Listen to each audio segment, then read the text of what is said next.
pictures of last night, ended up on high, I'm screwed.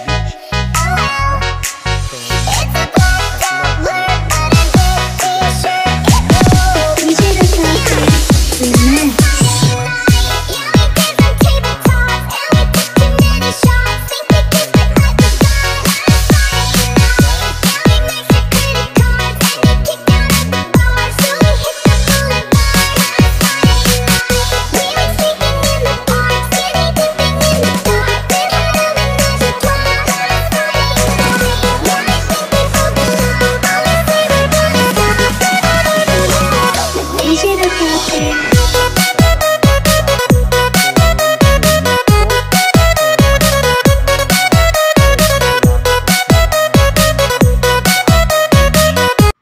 Ayan na guys, nakita na namin ang napakagandang beach ng Dapo.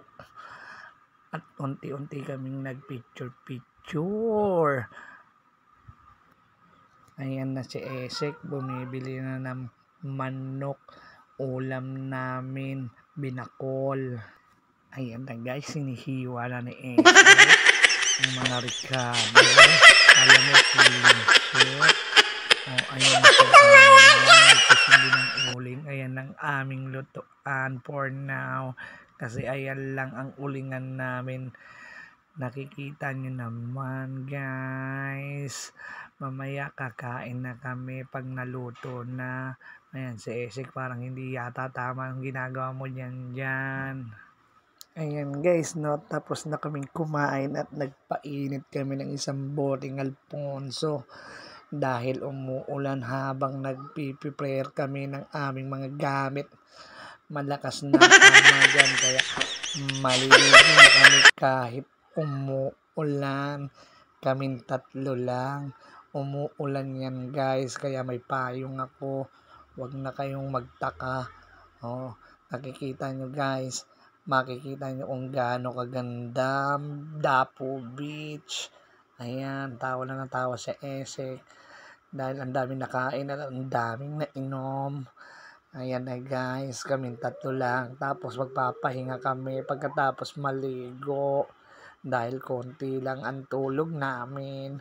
In fairness guys, yung dagat, ang ganda-ganda. Pero maalat pa rin.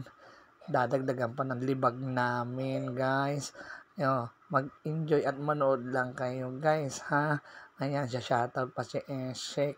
Ayan na si Janjan, parang nilalamig. Ayan na guys, food trip na kami pagkatapos namin maligo kahit umuulan. Naluto na yung binakol. Tignan mo naman yung kainan ni Esek, no? Parang gutom na gutom. Tignan mo, nakawali sa kumain. Pagkita mo rin na kumain. Ayan, no, takip ng kaldo. Ang sarap-sarap naman, no.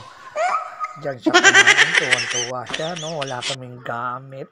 Ultimo paper plate, nakalimutan. Ganyan yung mga taong excited. Hoy, dyan. Nakakailang balik ka na sa kanin. Tuwan-tuwa ka sa ulam, ha.